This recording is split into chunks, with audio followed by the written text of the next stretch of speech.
attention to the black population as more than a servant class and more than a servile class. And yet it seems that this fight against monarchy and oligarchy is an ongoing struggle, Ariel Gold, in the United States. Let us be very clear. It took Benjamin Franklin decades to become an American.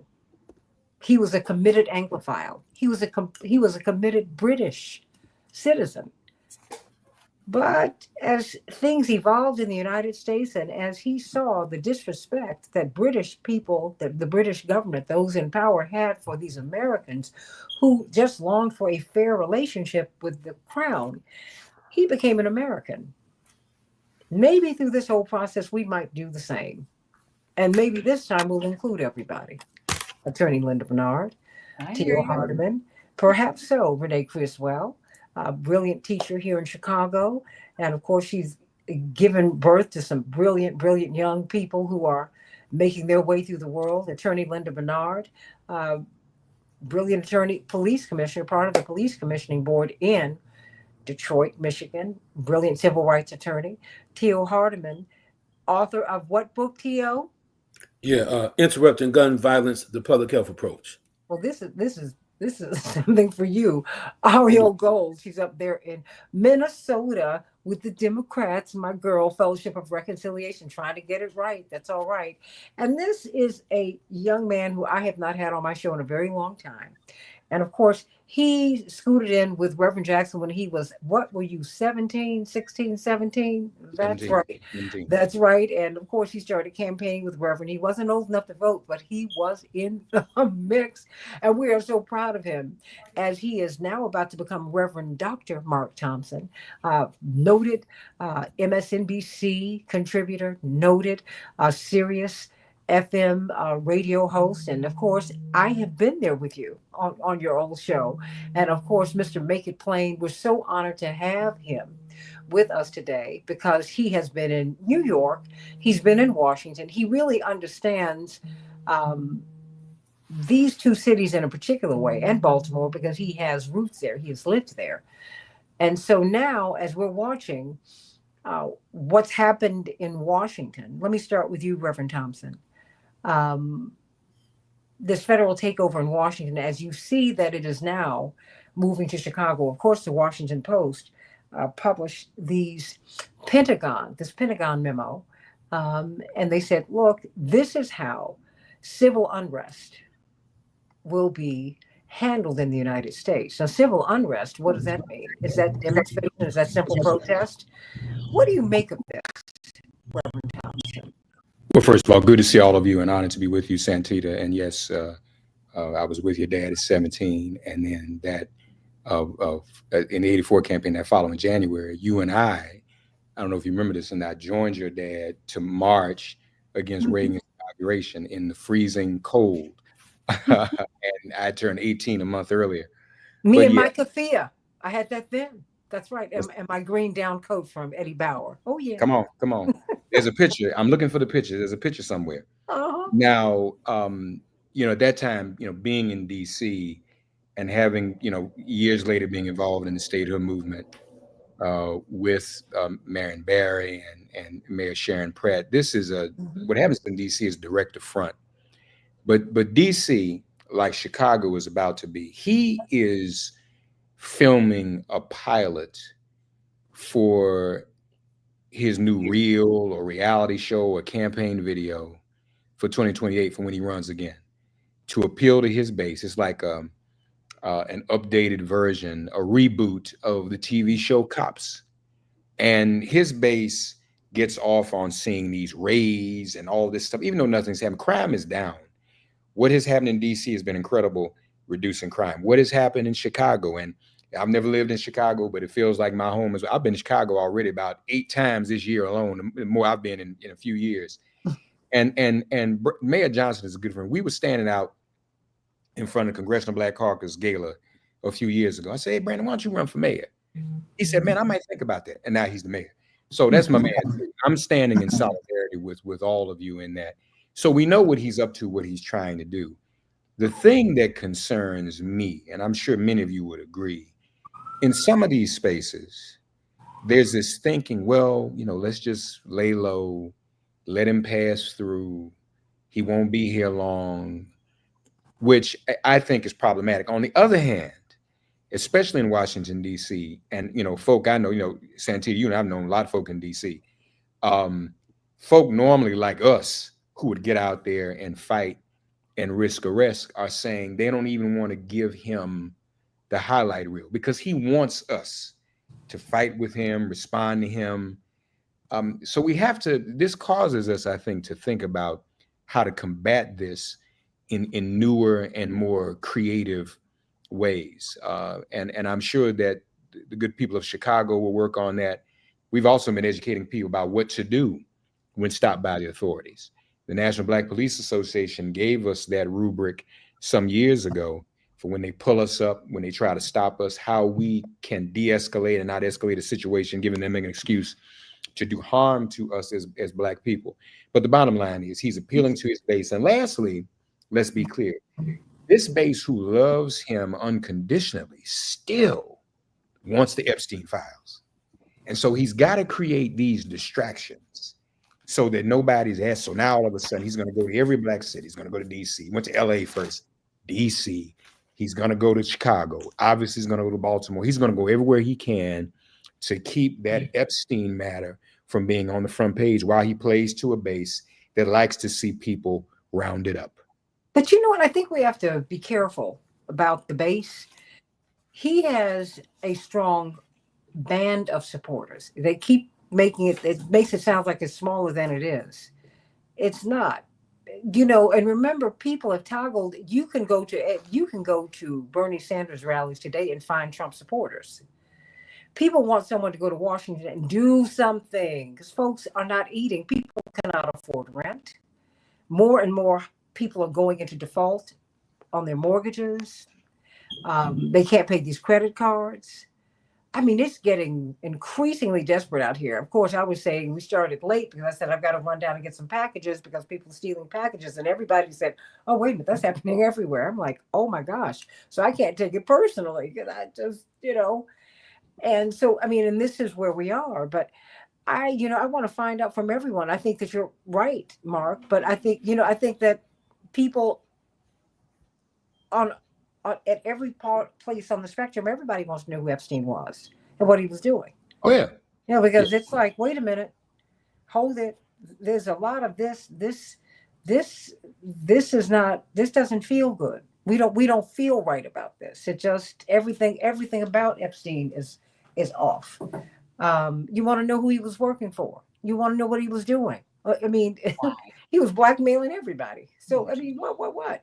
But, T.O., what do you make of this? Because I'm wondering how you think this is going to land with people when they see our neighborhoods patrolled so heavily by ICE, the FBI, National Guard, and a federalized police force, because that's what's going to happen here. Well, let me say this here. It's an honor to be back on your show again. And now when it comes to Donald Trump and his wanting to deploy the National Guard here in Chicago, I look at it from both sides of the coin from a different lens. I'm on the ground level in Chicago working with victims of gun violence every day. Crime has risen on the CTA trains. It's like triple fold, right? They just, some guys just threw a 7-year-old CTA work on the train tracks.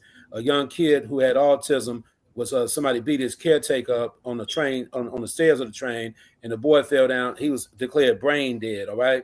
Now, the thing is, homicides are down in Chicago without a doubt. For the first time in many, many decades, we may have less than 400 homicides in Chicago, but one is too many, right? I just want to put that out there. So I'm not going to sit up here and say that I'm totally opposed to a little more stricter type of presence of some type of law enforcement, because when you talk to the mothers and you talk to the family members that lost their loved ones, now what Donald Trump, and I'm not a Donald Trump supporter, I just want to make that clear, but I'm a grown man and I understand how things go in the world. Donald Trump said some African-American women approached him about crime in Chicago, and that's why he made the decision. I don't know if that's true or false, but we as African-American people, I just want to be careful as I say this here. We have got to do a better job at stopping some of the killing in our community to the best of our ability. I know all of us are not the police. I got that. But it's incumbent upon us. I just resolved a conflict on 79th and East End on the east side of Chicago 3 days ago. It took us 2 days to save 4 lives over there. These guys shot at some 14-year-olds. Their sisters were into it with some other guy. Crazy cousins. I'm talking about, it was crazy. It was like chaotic to the highest level. So a security guard on CTA with a K9 with him got beat up in front of his K9 dog on CTA. The city spent $31 million on K9 security. They beat up the security guard. They're beating up passengers on the red line. They're robbing people. I'm not trying to present paranoia, a panic attack or nothing, but something has got to give now when we get finished talking. We've had over, you can look it up, Santita, Chicago has experienced southwest side, east side Chicago, over 50 mass shootings in Chicago this year so far, even though homicides are down, don't get me wrong, but the mass shootings continue. So something has definitely got to give. And that's my contribution to this subject matter. I don't know if the National Guard is the overall answer, but I'm going to put some responsibility on Black folks, my people, to know, look here, we got to do a better job. Too many young people are steady being shot and killed on a regular basis. And the number of women that have been shot and killed in Chicago is outrageous this year in Chicago. I mean, people shooting up in crowds. The young guys call it the blitz. They call it like they're blitzing people when they shoot these automatic weapons. You know, so we're doing the best we can. Don't get me wrong. My organization, Violence Interrupters, we've mediated around 40 conflicts this year on the front end where somebody would have lost their life. It's not a big number, but it's a solid number. We stopped 40 potential homicides, right? So with that being said, I do believe Donald Trump is just trying to deflect them Epstein files without a doubt. He has a Trump hotel in Chicago, and the reality is that I took a look at it. I'll talk about it later in the show because I have some research I pulled up. How he's not losing money down there, but he has stakes. He's a businessman. He has investments in Chicago. His friends have investments in Chicago. So some money has been lost. Washington, this is being driven by K Street in Washington, where the lobbyists are. They're the ones who make the complaints. That's what I'm talking about. But the other piece is this. Yeah. I read the Daily Mail every day. I know it's right wing, but they give me Ariel, they give me Mark and Renee, they give me Linda pieces, and they give me stories from all over the country. Mm-hmm. Urban America is not the only place where we are seeing crime and shootings. See, that's, everybody wants to get Black folks straight. No one wants to get white people straight. I mean, let's get real about this. That's right. Because the propensity for violence, any people who have been as violated as we are a miracle that we're not more violent than we are. Yeah. That our movement was, we said Dr. King understood spiritually and scientifically that we had to have a nonviolent movement, because any people who have been as violated as we were, Ariel, that's what you do. You violate as you've been violated. If you're not healed, that's what we're seeing in the Middle East right now. Right. We'll have to inject this, Santita, for a second, if you don't mind, just for a second. Sure. Positive way. The reason I'm concerned with the African American community when I make my commentary, because I'm a Black man living it every day. I'm concerned about the violence in the Black community. That's what I'm concerned about. I'm feeling you. I've lived in the Black community all my life. No, stop it. I live in the middle of Black folks. Don't give me that. That's right. So don't hand me that. Okay. I don't care. It can be, because we have different classes in our community. I get it. I've always lived with Black people. Always. Yes. And those should not be my bona fides. I should be able to live wherever I want to live. So ain't nobody going to out-Black me here. Because ain't nobody had to travel since I was 5, I traveled to school with someone who had a gun. Because sometimes it was Black people who wanted to kill us. Black people killed Malcolm. Exactly. So save that. No, I agree with that. No. America is a violent nation. Dr. King said the greatest purveyor of violence in the world, then and today, is his country. That's what we do. And the bombs that we have dropped overseas, he said, would explode at home. That is real.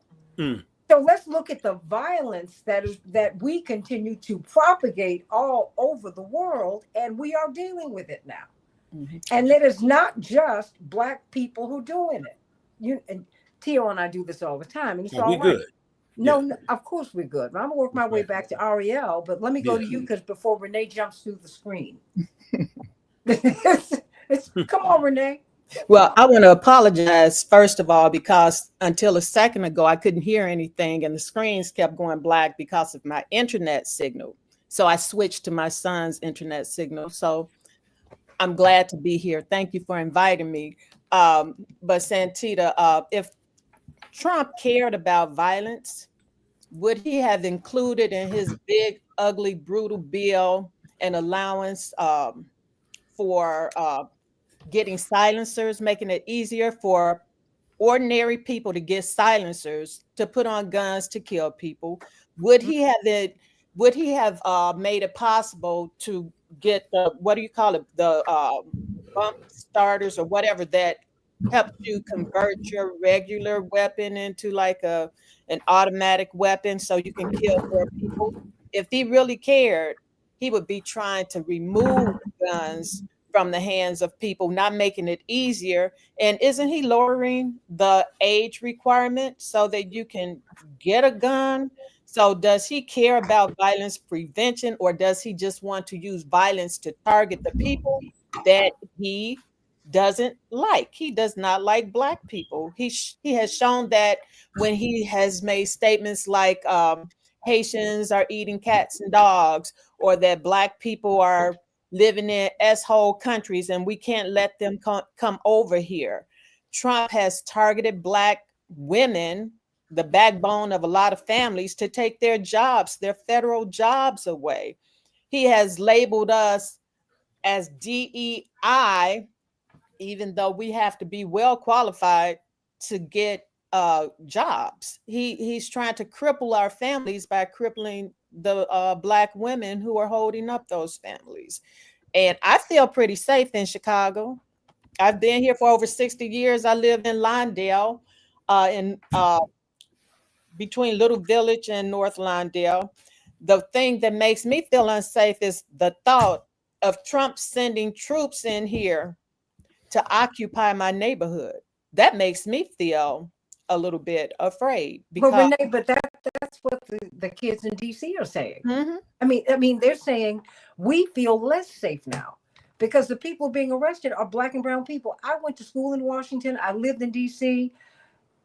You've got some of the most privileged people in the world in Washington who have diplomatic immunity. Mhm. A lot of crazy things happen in DC that don't get touched because you have so many powerful people there. Mhm. So don't act as if, like I said, don't act like I own that the Black community owns crime. That's not fair because it's just not true. Now, mind you, if you are a victim of it, of course you're very upset by it, and I'm feeling that, but that's not what they're doing here. I really don't. I mean, so what do you see? How do you think this is going to play out here in Chicago, Renee? Oh, you know what? Based on what I've seen on the videos that I've seen with policemen just grabbing people, innocent people. I saw them slam a man who is eating crabs or something, and they slammed his face into the pavement. They're not following any rules, so they're going to create chaos, and who knows what fires will start being sparked. And I think they're trying to cause people to react negatively so they can use more force to hurt more people. It can't go well. It's not planned to go well. It can go well, but that's not how they're planning it. Yeah, because you have saboteurs, Ariel, in crowds. You are from Code Pink, so you understand protest and you understand how to protest. And in your crowd, when someone is acting strangely, you're like, you know what? That's the bad apple. They're here to throw our whole protest off. Mark, you have seen that. Excuse me, Reverend Thompson. You've seen it. We know it. We're trained to do it because Ariel, you and I and Mark, we come from that space. And Attorney Linda Bernard does it too. She's marched with us enough times. She understands that. She just had to bail people out of jail. But Ariel, what do you make of this? I mean, because it's coming to a city near you. I totally agree. I think that what he is doing is he is trying to create violence and chaos. He is committing crimes, but he's also looking to create criminal behavior to rile things up. He's looking to start some riots, some real wild, out of control stuff.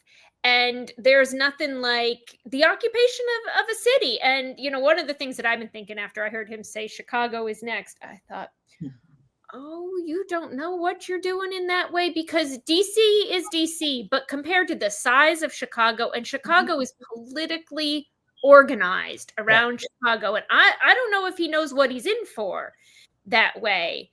But yeah, I certainly think, of course, there will be provocateurs in the street trying to create violence, and that's what it is. I've been I don't know if it was the last time I was on with you, Santita, but it's been like sitting in my head. You were talking about, you said, my father woke up the other night in the middle of the night, just crystal clear, and said, you don't fight fire with fire, you fight it with water. Yeah. And that's why we engage in nonviolence, because we look out and we see state violence.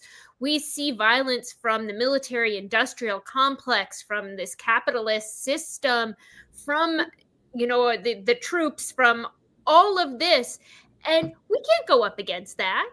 We got nothing going up against that. Our best power is the purpose of nonviolence is to shine a mirror on the violence, is to reflect it back. And that's why you fight hate with love.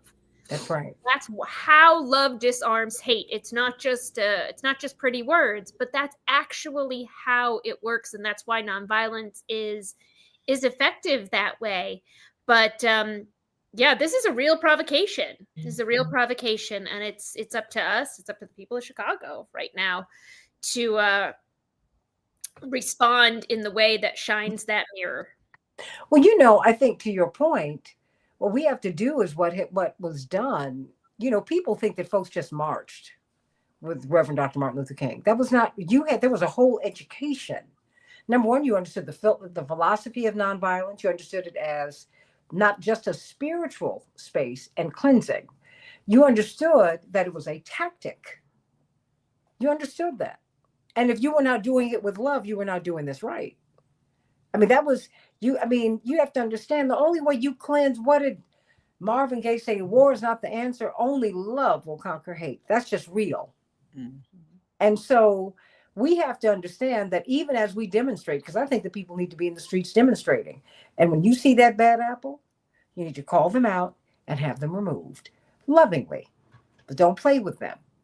Because be very clear. I've been marching all my life. I'm clear on that. Dr. King's only march that devolved into violence, the week before he was killed, T.O., it was some young Black men, one of whom was from Morehouse, and he was connected to the CIA. It's a tactic. Oh yeah. And it felt bad, it smelled bad. My father and Reverend Bevel said, you know what? We didn't want to come to Memphis. This is a diversion. We got so much momentum to go to Washington, to have this to create Resurrection City, to have this sit-in on the mall, this live-in on the mall. Let's keep on going, Doc. And when they talk, historians say, he got upset with Jesse. No, the thing is, they had debates all the time.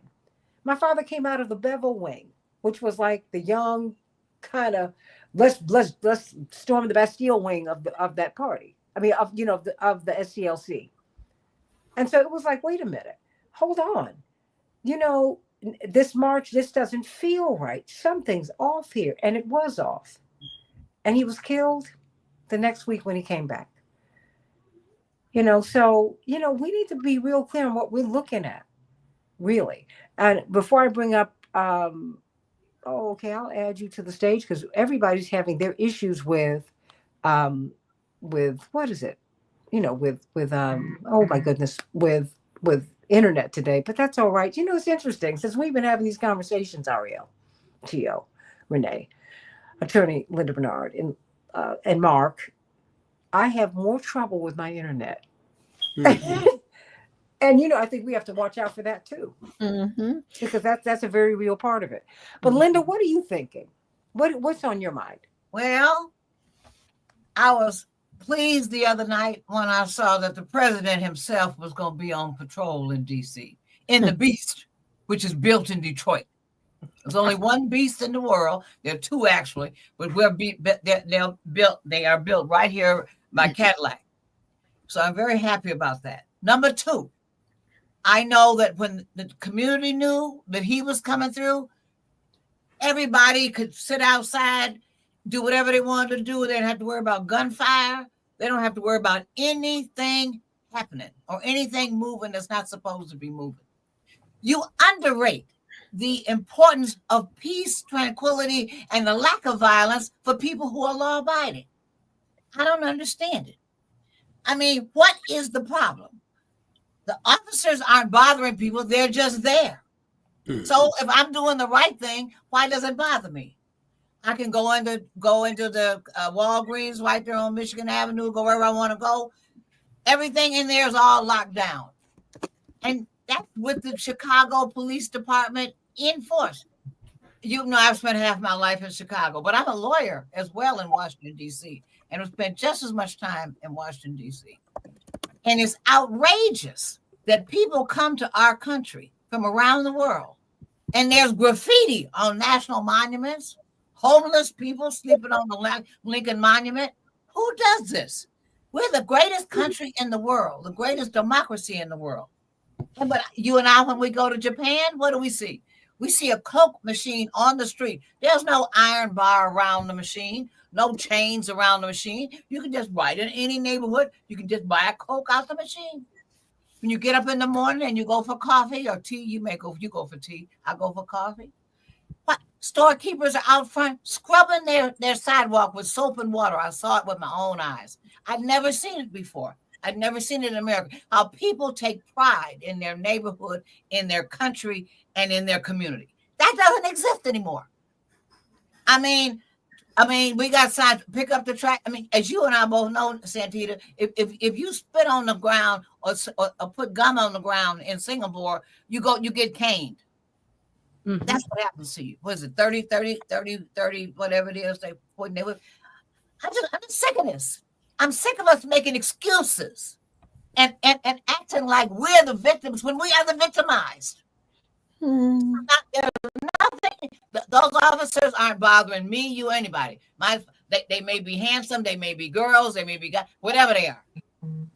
If they're walking in, and I'm proud of them. When I see a person that's in the military or a veteran, the first thing I do is thank them for their service to our country, to my community, and to the whole world. Because American servicemen and women service the entire world. Let's face it. But for us, the world would be a very, very different place. So why am I upset that they're around? Why would I be upset? They're not breaking the law. They're not a threat to me. They're not a threat to my community. But let me ask you this, Linda. But guess what? It makes my people, Negroes, stand down because it's like a wake-up call. It's like when your daddy walks in the room. It's time out for the nonsense. Yeah, but he wasn't using. Ain't no gunfire, ain't nothing. Yeah, but he wasn't using military force, and I don't think that these people are doing this. No, it is the point. Let me ask you this. Hold on. There is no military force. Listen, there's a military presence. Let me finish. Let me ask you this, because Washington, D.C. is our nation's capital, and people go there to demonstrate. Okay, I'm trying to figure out, because people are being stopped. In the last hour, I just had someone who was saying from DC Vote, Kelsey Adams. She's the director of DC Vote and Free DC. And she said people just being stopped all over Washington, D.C. The studies are showing that Black and brown people, and young people in particular, feel less safe. If I can interrupt you, if it's the police that are stopping them, you have to have on a body cam in both Washington, D.C. and Detroit. Yeah, but I mean, why wait, stop. And everybody has their cell phone, so they can videotape what's happening. Yeah, but why do I have to do all that? I mean, because if you feel offended. I'm just saying to you, when the police are trained in an occupied territory, that to me is not going to end well, because it is hard to organize a march when these people, they don't want you to march. They don't want you to demonstrate. They don't want you to present your grievances. You do. But these people, we act like the March on Washington happened without fierce resistance from the administration. Kennedy didn't want that march to take place. But hold on, stay right there, because I want you to respond. I mean, because this woman, everyone, Linda's a brilliant lawyer who's won several cases before the Michigan State Supreme Court. She's the first Black person to get a master's in law from UPenn's law school. She really does understand the law, and I am not mad at her. I don't have to agree, but when it comes to the law, I respect her mind. I really, really do. But we don't have to agree. We're not an echo chamber here, everybody. So before you all start jumping on folks, understand that a lot of different people have a lot of different approaches to this, and I'm not mad at you. Dr. Latrice, your thoughts. I am one of those who I'm on the side of we do not need that type of presence here in Chicago, because if we think about how much has already taken place and what we've already endured as Black people, and systemically being placed in communities where we're underserved and it's disenfranchisement taking place, you already know that there is going to be a measure of racial profiling that's going to go way beyond. I just had this conversation as I was walking into my office with a young person, and they were saying, so we hear that Trump is trying to send the military here. And I said, well, I'm gonna be honest, when they start talking about it, it's probably already done. That's how I feel. When those statements were being made, I think that was kind of the precursor to say that just watch out, it's already on the rise, it's already gonna happen. But I completely disagree. I think about stop and frisk. I think about all these different violations of humanity that take place when that type of presence is there. And I also think about the defense mechanisms that people put up. We already are walking around in defense about everything, as opposed to people in other communities having to watch how they're treated by police officers and people of law enforcement. When we think about a military presence, that's going to heighten and it's going to make matters worse, because people are going to start feeling like they have to do what they have to do to defend their own space. And I don't think that it'll be done fairly. And I think it'll be something that's going to make things 10 times worse. I mean, comment about Epstein, sure, because you guys had talked about that before I got on. I'm sick and tired of that. The Democrats had 1,500 days in the White House with Epstein and with the Epstein file. Epstein was killed on their watch. Nothing was a big deal. I mean, now that Trump is president, it has to be Trump. What do you mean? You had the power for 1,500 days and nights, 4 years, about 1,500. I didn't do it exactly. And now here you come with all this. Oh, he's like Epstein. And Epstein Mark did what he did. I'm not approving of it. But don't get it twisted. If I'm 17, but that's just a point of information, attorney. If I'm 17, just one point of information. Wait a minute. Invites me to go on his private jet. Got you. Wait a minute, Linda. We can't Linda, talk, point of we can't information. overtalk each other. I just want to say one thing. Point of information. You know Robert's rules. Democrats are not calling for the Epstein files.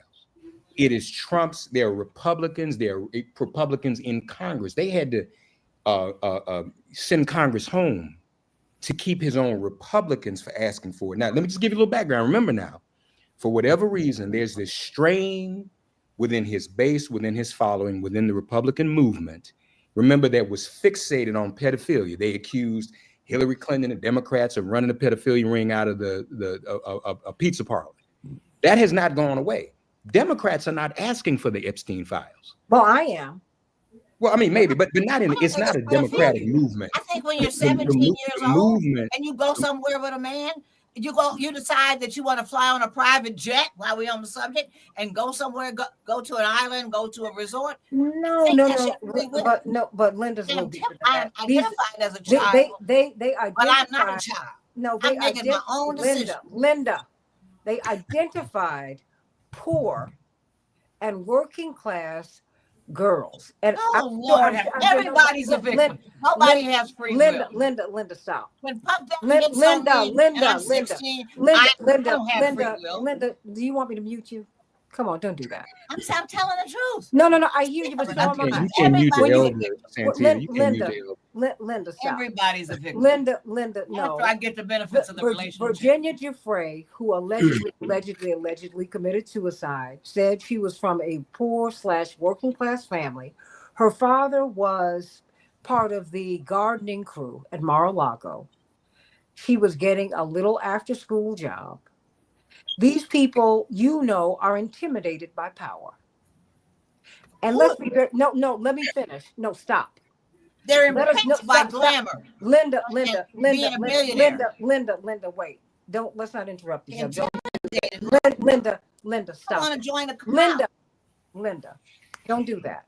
Now, let me finish and let everybody else finish. You have an advantage over everyone because you're a great lawyer. And that's what you do, but stop. What I'm simply saying is this. They didn't get these rich girls. They got some poor folks, okay? I don't care what color they are. It's all wrong. And let me tell you, Democrats and Republicans are in it. I don't care what it is. It's all wrong. And it's very clear this man was working for somebody, and a whole lot of people got blackmailed, and it shaped American policy. That to me is a real issue. I don't care. I'm so tired of people going after folks on a partisan basis. It makes everything nasty. I don't like them going after Trump just because he's Trump. I didn't like them going after Biden because he was Biden. Just stop it, y'all. Either you want justice or just sit down and shut up. This is not a partisan issue. This is about protecting people. And this is about policy. Because you're not supposed to honeypot people. That's what happened here. It's very clear. Of course, there's not going to be a list. No one's that unsophisticated. But you do know who was in and out of that house. And there have been books written about people who were stopped from doing things that could have helped save lives in different parts of the world because they were being blackmailed, sexually blackmailed. We need to know about that.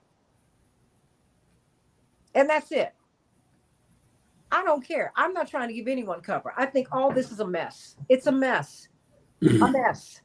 Santita, may I say something? Of course.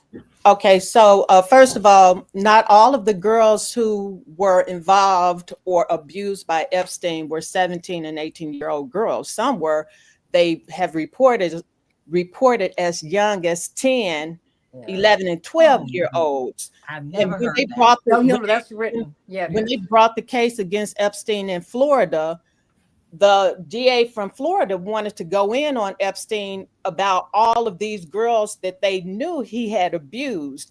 But word came from above, maybe from President Bush or someone high up, that Epstein, from what I have read, and I've been reading and researching stuff about Epstein for a long time, they said he might be intelligence and hands off. So when they indicted Epstein, they used 2 older victims and tried to make it seem like they were prostitutes. So they never actually really tried to go get Epstein because Epstein had dirt on a whole lot of powerful people, including, they've said, Alan Dershowitz, lots of people, Clinton, lots of people went to his island, including Trump, Democrats, Republicans, independents, Prince William from Prince Andrew. I'm sorry, Prince Williams, Prince Andrew. So there were lots of powerful people, men and women, who were involved. And contrary to what most people think, I don't think Epstein is the distraction. I don't think they're trying to distract us from Epstein. I think they're using Epstein to distract us from all of the evil policies they're trying to carry out against people, and specifically Black people in this country. Looking at Project 2025, looking at ALEC, they've been writing policies. They've been trying to harm us, taking away voting rights from us. ALEC did that. They took over so many legislatures across the country, writing laws, giving them laws that will restrict our voting rights. And look, we've almost lost our voting rights all over this country. They're taking away our rights. They want to take us back. When they say they want their country back, even though Trump's grandfather came here in 89, he wasn't here when we built the country. What's his name? The people from apartheid South Africa, the billionaires, they were in an apartheid country where the Blacks had no rights, and they want to take our rights away from us and let foreigners who are white come in while they push out brown and black people, not just immigrants, but Trump said he wants to deport homegrown criminals. And in Washington, D.C., he's calling the kids savages. He wants to try them as adults. We have to look at what he's doing. They are tried all over the country as adults. Every state Do you think that's has right? laws that allow them to be tried as adults. But they this is haven't not done Donald any- Trump. What is this? Is that Okay, so, well, can I respond, Santita? Oh, please jump in. Oh. So, a couple of things that I want to address. Militarized police or militarized forces have never solved crime in any community. And, you know, DC is a home rule issue. But when you think about it, you know, one of the things that When you say that, what do you mean? Explain that to me. okay, so DC, as we know, does not have full autonomy nor statehood. That's been part of the struggle. When Marion Barry went to Washington, D.C., he and James Foreman both went to Washington, D.C. on behalf of SNCC and started the Free D.C. movement. The night Lyndon Johnson signed the Voting Rights Act of 1965, Dr. King led a march in D.C. for home rule. So part of the struggle has been for DC to have autonomy and not to be treated by a colony the way it has been by the White House and Congress. But now think about this. The argument, and I know you said you don't want to be partisan, but let me just say this, just historically, the Republican Party has always been about states' rights, right? So now you were violating that by sending troops into Chicago, one. Two, Madam Attorney, are we not kind of crossing the line when you send military into Chicago and every other cities? Aren't we also crossing the line of posse comitatus? All right. So there's that legal issue, which is being argued in the state of California right now. And posse comitatus was from the Civil War. When That's after right. that, wait a minute, we're not going to have a military force occupy the United States. Well, our military occupy the United States ever again. Yeah. And Brother Harden, I just want to respond to you. And I respect what you're saying as a violence interrupter, but Biden gave $1 billion to violence interruption programs. Trump has not. So to our sister's point earlier, he's not investing in ending crime or ending conflict. Biden actually did that. So again, whenever we've militarized police, or send the military into our communities, it's never yielded good results. And also look this up, and then I'll be finished. In terms of mass shootings and whatnot, I think someone else said it also earlier. There have been over 300 mass shootings in the United States already this year. So we'll surpass a mass shooting a day by the end of the year. And the majority of those mass shootings have not been in Black communities or Black neighborhoods. Why ain't he sending the military there? He's not sending military to these other places. And we see mass shootings on television every day. Nothing is being done. No, but this is about rounding up people of color and that visual. And isn't it interesting? I said this is going to be last thing. This is last thing. He's repeating Ronald Reagan. What did Ronald Reagan created? The welfare queen myth using a so-called mythical welfare queen in Chicago. So Trump now has mythical Black women out of Chicago again, who are asking him to send the military into our great city. So I think we just have to think about all of that. Over their children. Yes. Who on an ordinary day, you have to have a talk with your Black children and brown children. Hey, this is how you behave with the police, because I don't want. But if you comply, you die. Sadly, that happens. I mean, Black children are the victims. Last week we had an 8-year-old and a 6-year-old, I'm sorry, shot in the head, and a 9-year-old. Just if you call it friendly fire. So someone was shooting a gun outdoors, came through the window, hit the kid in the head in his living room. This is no.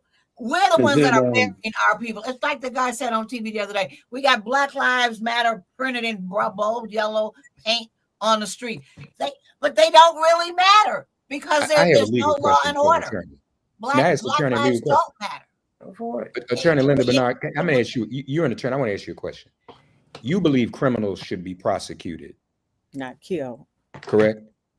I mean, if somebody commits a constitutionally, crime, you think they, just like the people committing these crimes you just described, you would agree they should be prosecuted and pay the absolutely, price for the crimes they commit, correct? in a constitutional manner. Their Not constitutional rights should not be Yeah, violated. right. So do you not believe Donald Trump should be prosecuted and serve his sentences for his crimes? It's a criminal coming after other criminals. Wait a minute, hold it. That was such that whole trial situation was such a farce. And incidentally, let me Well, I'm clear finish. now. Let me finish. I It's got going to be it. overturned on appeal because the feds refused. Biden's U.S. attorney him and herself decided not to prosecute. They said there was no case against. Should January 6 people should they have been pardoned? The January 6 insurrectionists? But it wasn't an insurrection. It was a 3-hour riot. Look at the facts. So what I need to hear, I need you to hear what I need, with all due respect, Hold it. I need It you started to at 3, renounce those who killed 6:30, those it U.S. was Capitol over. Police officers. It was not, Renounce them. by anybody's estimation, an insurrection. Nobody came in there with guns trying to blow up anything. So no one was killed on January 6th. The people that were killed were not killed by the rioters. Remember that. They were killed by the police. The officer, the veteran, the lady veteran, she was killed by the That's not Capitol true. Police. The The guy that had rioters- the the heart rioters attack killed 3 Capitol days Police later. officers. There was a Capitol Police officer killed. The guy that had the heart attack 2 or 3 days later, he was the one who was escorting the shaman around the Capitol. Have you seen the videotape of the video inside the Capitol? These people were escorted around. He even stood at the lectern where the Speaker of the House stands and prayed for the United States of America. And then about 8 or 9 of the Capitol Police escorted him out of the main room and through the whole Capitol. He was walking around. But Santita, These people let were me couch say this. potatoes. Let These people were not young, vigorous, fighters. So there were no Capitol Okay. Police officers killed. Let me say this by here, then, insurrection. and I appreciate you, Reverend Mark. Pull up on your phone. Pull up on your phone. Yeah, can you hear me? Can everybody hear me? We Violence can, interrupters. Yeah, violence interrupters can only do so much, and I got that. The police can only do so much. But I want to bring you a reality coming out of Chicago, because I'm out here on the deep streets with the people once again. You have kids. If the National Guard is not the answer, which I understand that, then what is the overall answer? Because we can only do so much. You have kids that don't even go to the parks anymore in Chicago. You have so many vacant parks because they're scared to go to the parks, all right? You have people that cannot organize block club parties like they used to in Chicago. I only have so many staff. There's only so many violence prevention programs. Let me just say it. So what I want to put out there, so like I say, we have to come up with an overall solution that's going to work out for the multitudes of the people in Chicago. That's where the problem is coming in at. We've had over 400 homicides in Chicago for decades upon decades. And sometimes it was high as 800 or 900. I'm saying it's incumbent upon us as leaders to really work it out in our community. Just put it like that. And I'm not like going to sit up here and applaud Donald Trump for his efforts at all with the National Guard, because things can go totally to the left. But at the same time, we haven't come up with any type of bona fide solution. Talk to the victims of the crime. Talk to the people. I know a mother that just got a window shot out of her house. As soon as she left the front room, somebody shot her entire front windows out because her nephew was he moved over there to live with her, but he didn't tell her that he had all this baggage in the past, and the guys followed him to that house and shot that woman. That woman is terrified to the highest level ever. She's a homeowner. She's retired. She doesn't even want to stay in her house, and her front windows are still shot out right now. I'm talking about as we speak. So it's a lot of drama and trauma in the black. I'm not just the black. I'm talking about the community overall. So we need something. No matter, we need something that's going to be. Well, you tell me, Brother Reverend Mark, what you talking about we have, because we can only do so much. I'll tell you what it is very quickly. Yep. Talk to me. Very quickly. And it's a book I've shared with other violence interrupters doing work around the country, including Erica Ford here in New York. That's my good friend. I strongly recommend you pick up this book. If you can't get it, I'll send it to you, brother, as a gift. The book is by the great clinician who's passed away, Amos Wilson. That's my brother. I know. The title of the book is Black on Black Violence. Yes. The Psychodynamics of Black Self-Annihilation in Service of White Domination. There you go. Get that book, and that'll make a whole lot of. And again, I'm not just talking out of school. I taught that book at the DC Police Academy when I lived in DC to cut down on police violence. So Yes. there are solutions if we're really willing to employ them. And frankly, the work you're doing is important. But these are things that can happen before it even gets to you when you've Without got a doubt. a being in a mediation. You know what I'm saying? That's what we got to do. I'm sure we agree on a lot of that. But please get Amos's book, and we got to get back in our schools and educate our young people, lift up their self-confidence, self-worth, self-esteem, let them know who they really are, and teach them to love themselves. That's an ongoing process. So it's all Reverend Thompson, because that's a very, very hard work. It's the soul reparation work. And it's not just one-on-one. It's not just the individual, right? We can think, my degree's in social work, so we can think micro individual therapy. Your degree is in what?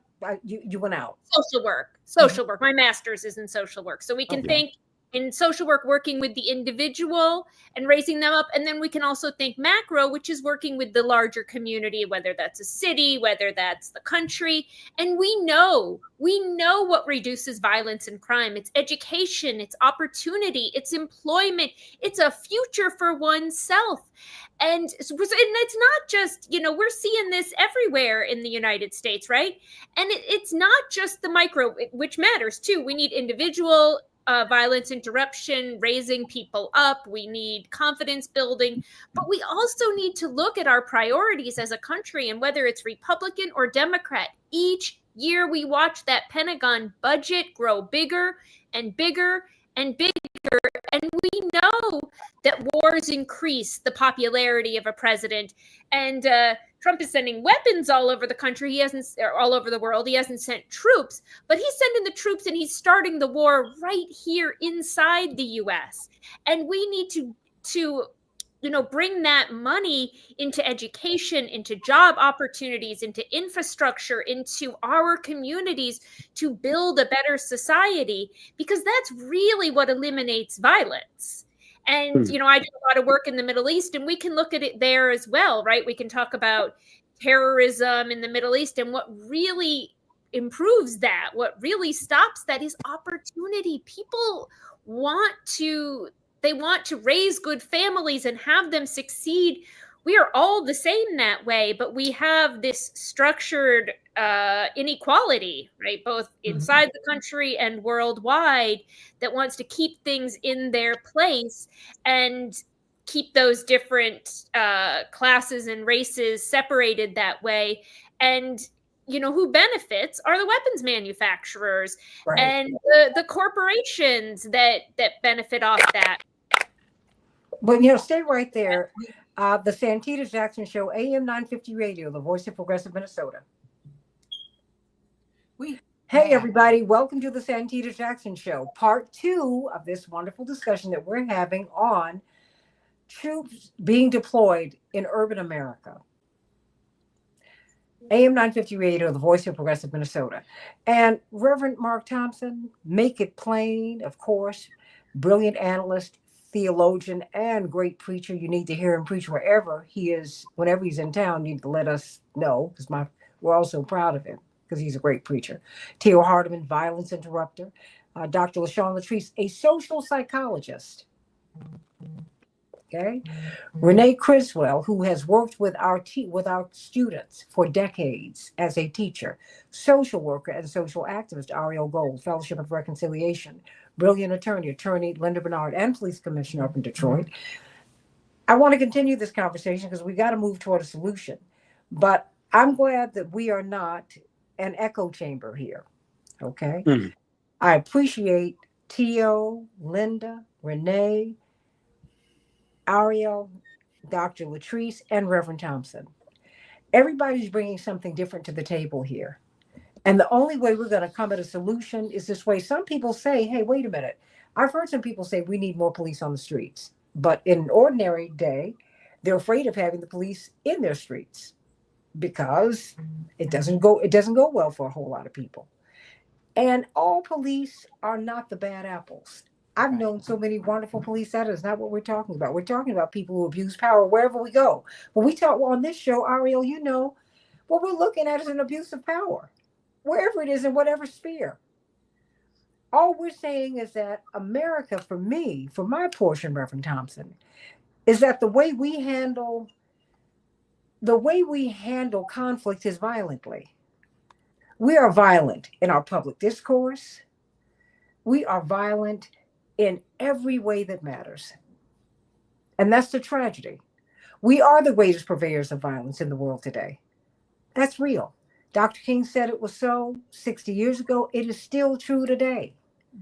Bringing guns onto our streets when you have a president who routinely curses and uses vulgar language. He doesn't even approach things peaceably. I don't think that's right. Well, yeah, but no. I mean, I'm saying I don't like any of that because I would like to see, because I know her and I like her, but I'd like to see her elevate. I'm not trying to throw all of her brilliance out with, I'm not trying to throw the baby out with the bathwater. Oh. Instead of going to Marjorie Taylor Greene and hurling an insult at her, you have to stop her and say, wait a minute. My colleague on the other side of the aisle, let's elevate this conversation. And then if she doesn't want to do that, you just step back and say nothing. Because in our history, that is what we have done. We have never gone down into the gutter. And we have to elevate that. That is our responsibility. Mm-hmm. And that is where I am going to stay. Because I know in spirit, my grandmothers and my great grandmother and my grandfathers, too many people are looking at me on the other side, cheering me on, and they don't need me to be vocal. They don't need me to come down. And I know that the way you resolve violence is not at the end of a gun. Right. Something has got to change. And these people are not, the Pentagon memo said that we are trying to quell unrest. Reverend Thompson, all you have to do, Renee Criswell, Dr. LaShawn Latrice, and Attorney Bernard, is look at these meetings that people are having in the town hall meetings. The town hall meetings are letting you know that we're on the edge of something really, really big here. People are so angry, Reverend Thompson, they can't see straight. And wait a minute, and guess what? The cuts are not going to hit until after the midterms. Wait. When this money when these healthcare cuts when these Medicare and Medicaid cuts kick in, they haven't kicked in yet. Now, mind you, we've got record defaults on credit cards and on mortgages right now. We haven't seen anything yet. These tariffs, we haven't seen anything yet. When that happens, you're going to see all kinds of, these people are preparing, they're doing a rollout on locking dissent down in America. Mm-hmm. And Americans are real funny, Reverend Thompson. We really do believe we're free. We're a little different than other people around the world. We're like, oh, wait a minute, we don't get down like that. That's why coming to Chicago is going to be real interesting. Did I see your eyebrows go up, Reverend Thompson? Why? Yeah. Well, one thing you mentioned that there's some good police. That's certainly true. Wow. What I'll share with you all is this, especially in DC, which is also popularly known now as the DMV, DC, Maryland, Virginia. You realize how many police, first of all, already 30 police forces in DC, many of whom are either residents of DC, Maryland, and Virginia. They don't want to do this. This is a community they live in and have worked out relationships with. They feel besieged. You have an autonomous city government in Chicago, an autonomous mayor. How many of those cops want to report to Trump or the Department of Justice or the National Guard? That doesn't even help their morale. Most of those cops also, every night they're trying to get home, they're trying to do their job and provide for their families. They don't want to be ordered around and taken over and put in some mandatory receivership and then go through the discomfort. This is what he requires. If you're a cop, and this is what he's going to do in Chicago, mark my words, you got to let some of them ICE agents ride around in your patrol car with you. Mm-hmm. And then so they can snatch people up. Right. And you know what some of these cops are saying? They don't want to be a part of that because at the end of the day, if someone is mistreated or brutalized, who's liable? The ICE agent in the back seat or the cop who's riding them around? It gets real messy when you get into all that. It's not messy at all. It's not when an FBI agent is riding. We have 3,000 police officers. If an FBI agent is riding with one of them, it's not a problem. That's not what I'm talking about. These ICE agents with these masks on. Detroit police wear masks whenever they doing jump outs, Wrongfully. They do it. Every police wrongfully department in detain America people does that, who are U.S. citizens. especially when it comes to Wait, drug Linda, busting Linda, and things Linda, like wait, that. Linda, I'm stop. telling you what I know. Linda, Wrongfully, Linda, I agents get are no doing way. jump Everybody stop. Everybody stop. One of the things that we do here, Linda, I understand everybody's emotional.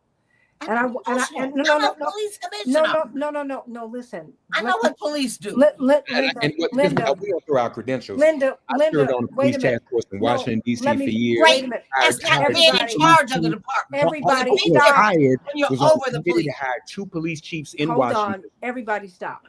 Stop. The only way we can have this conversation is if we don't talk over each other. That's what I mean about the emotionalism, Linda. And myself included. Stop. No, stop. Don't do that. Because it's interpreted as being disrespectful. And we don't do that here. So let's not shout over each other. Don't do that. Everybody matters here. Now let's behave that way. We can go back and forth, but it's got to be respectful. And people have to be heard. I cannot hear you when you're talking through somebody. Stop. Now I'm about to release this mute button. And Mark, I want you to finish your point, and then I want you to answer him, Linda. And you all can go back and forth all you want, but don't talk over each other. That's not going to work here. We don't do that here.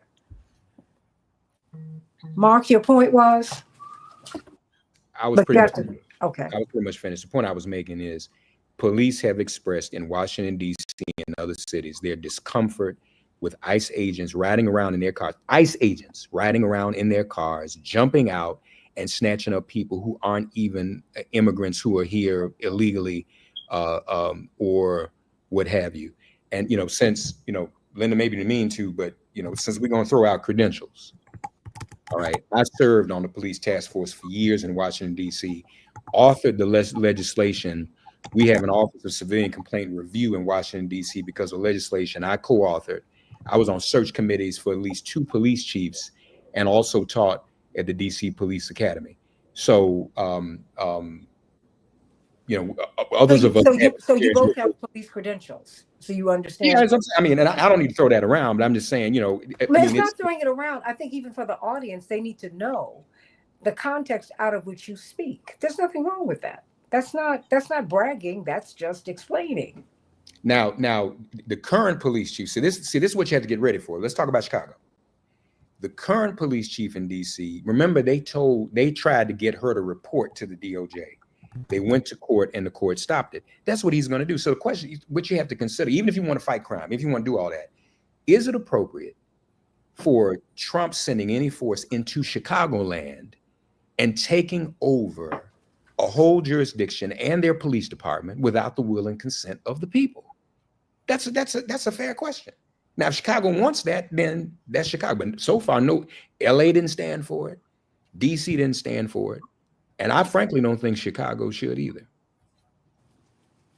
Well, Linda, of course. First of all, LA did stand for it. And as a result, LA didn't burn as a result of what was going on out there, other than, of course, the wildfires. Federal law is the supremacy clause in the Constitution is clear. Federal law supersedes any and all state laws. That's number one. And even though what's his name out there went to court against Trump, against the United States Justice Department, he lost. He lost every case on this issue has been lost. So let's make it clear. And the federal law is absolutely supreme to state law. Secondly, but you were saying about how in DC, and it's great that you served on the task force, and we have the same. As a matter of fact, we have an outstanding civil investigative force that investigates each and every complaint against a police officer. If I think you were rude to me, or if I think that you were overly aggressive toward me, or if I think whatever you did, I can file a civil complaint. We have 30 people who are not police officers, who don't do anything but investigate the police. And while on the subject, if they don't have their body cam on, whatever the citizen says is absolutely right, and we discipline the officer. Because the body cam is the eye in the sky. The body cam tells you exactly what has occurred. We have 3,000 regular sworn officers and 1,000 civilian people in the department. Our crime rate is about 40% down, easily. That doesn't mean that, but that doesn't mean that we couldn't use some extra help. I mean, and no, law-abiding citizens, for the most part, feel good when they see additional law enforcement. Now, in terms of what you said about the mask, in every single police department in the nation has a unit that does drug enforcement. Whenever they're doing drug enforcement, when they coming in your house looking for drugs, they got masks on because they don't want there to be retribution against the officer or the officer's family. That's common police practice. The hoodie, the everything, and the mask, the full face mask. You can't see anything but eyes, if you can see that, because they have on glasses. So no. I don't know what you're talking about. And finally, with respect to ICE, and Santita knows how I feel about this. If you have a door at your house where you're sitting right now, I see the windows behind you. What does that door say? That door says you cannot come in my house without my permission. And guess what? It's against the law. And if I come in your house without your permission, I break down the door, or bum rush the door, or just come and squat, I will be arrested in all 50 states in the union. So what makes you think that people have a right to walk into our country without the permission of the government? I can't walk in your house without your permission. You cannot walk into my country without our permission. And when that occurs, you are in the commission of a crime, and you gotta go. You have a right to do it right. And then finally, my final point on that is that we have, I don't know how many thousands of people who've done all the right things to get in the country, fill out the paperwork, then have the background checks, won't be on welfare when they get here, won't be on Medicaid, Medicare, or anything else when they get here. Thousands of people waiting to come in lawfully. So if you and I are going to the movie theater tonight, and you and I paid our ticket, we're waiting in the line to get in the movie theater, and here come a whole bunch of folks going to bum rush the line and go ahead of me. Oh, heck no. But Linda, we have talked about this so many times. But I'm saying that in response to what he was saying. No, but I'm just saying, they gotta go. The corporations are bringing them here. President Bush. That's not happening anymore. No, stop. I know that. No. It bears repeating. It bears repeating. And so we had the largest transfer of human capital, of human beings in history after Hurricane Katrina. They moved those Black folks out of there, and they blew a hole in Black power because Black people were dispersed all over the country. Instead of letting those people stay in the Gulf and rebuild their homes, President Bush relaxed the labor laws in the Department of Labor and brought South and Central Americans here to go to work for cheap. Good. They came lawfully. So that's no. They didn't come lawfully. They were brought here because it's another form of enslavement. Are you for real? I'm sorry, Renee. Okay, Santita, you guys mentioned Japan earlier. My daughter taught in Japan when she was in college. It was a beautiful place, she said. One thing they don't have that we have are guns. Their citizens can't have guns. So guess what? They don't have very many gun deaths. They might have 2 or 3 in a year. That's the difference between them and us. Regarding police officers, I must say that my daughter's godson, Stephen Rosenthal, was shot in the head by a policeman about 5 years ago in August on the weekend of his birthday. He was not bothering anyone. He was celebrating his birthday, and he decided to walk up the stairs because he was going to get some water. He was shot. The body cam didn't catch it, but all the people in the neighborhood started shouting, "They just shot Shorty." He was not a thug. He was not in gangs, but he was killed by the police. And we marched, and some of the instigators that you mentioned joined crowds. They joined our marches. We marched. Was the officer indicted? No. But wow. Many of them have not been. They don't talk about it. I think they got a settlement eventually. It was all over the news. Father Flager had news conferences. He was the young man, the boy, he was 15, just turned 15. He was part of this basketball group where the pro basketball player who had the group came and talked about how great the child was. But the police tried to paint a picture of him being suicidal. No, he was not. His mom had died. They tried to use that to say that's why he killed himself. He was walking up the stairs. They shot him. I've known of other cases where police have shot people. I also know some good police officers. No, but that was but there are a lot of racist police officers in Chicago, and the type of people Trump is hiring for ICE, having posters saying we're looking for patriotic people who can help us get rid of these immigrants, even while on the other hand, he just let all these racist South Africans come into our country.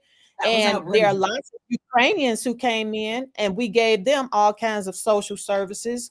If you want to reduce crime in Chicago, to help Mayor Johnson keep the crime going down, because it's been going down, bring back services, don't take away from health care, add to it. Don't take away from mental health care, add to it. Don't take away federal dollars from education, add to it. They know what to do to make things better.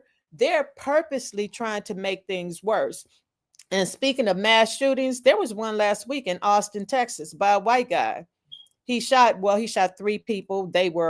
Two were Asians, I believe, and one was Hispanic. They took him to prison once they caught him alive, unlike what they do to our children. Even when they're not doing anything, they can end up dead just because there are some people who are racist and they don't like us. And that seems to be who Trump is trying to hire. People who are picking up immigrants and they don't know if they're legal or not, but they look like they might be because they're brown, and they pick them up. And I've heard them bragging about getting bounties for picking people up. They're putting bounties on the heads of brown people and black people. That's not the kind of country I want to live in. And what they're doing is unconstitutional. And Trump is trying to bend the law as much as possible to see just how much he can get away with. And we cannot let him get away with that, or we won't have any type of laws whatsoever. I agree with you. I see your comment, Santita. The Big Four was abolished years ago. It was a racist group, 4 cops in a car, big sedan, all 4 doors open at the same time. It was notorious. It's one of the reasons we had the consent decree in Detroit for 11 years, and now our police department is totally constitutional. Well, but no, I understand what you're saying. I just saw your comment on your thing. Oh yeah, no. I mean, you have Solomon and Ethelene. These people are saying keep on going. They are totally with you. That's why I'm appreciative of the diversity of opinions here, and to hold to it. All I ask is that we do it respectfully, so that we can hear what people are saying. What were you saying? Can I just make a real quick comment? People are watching your broadcast from across the country. One of the things that we've done that has, I think, making a difference is just a month ago, for example, we put a curfew on everybody under 18.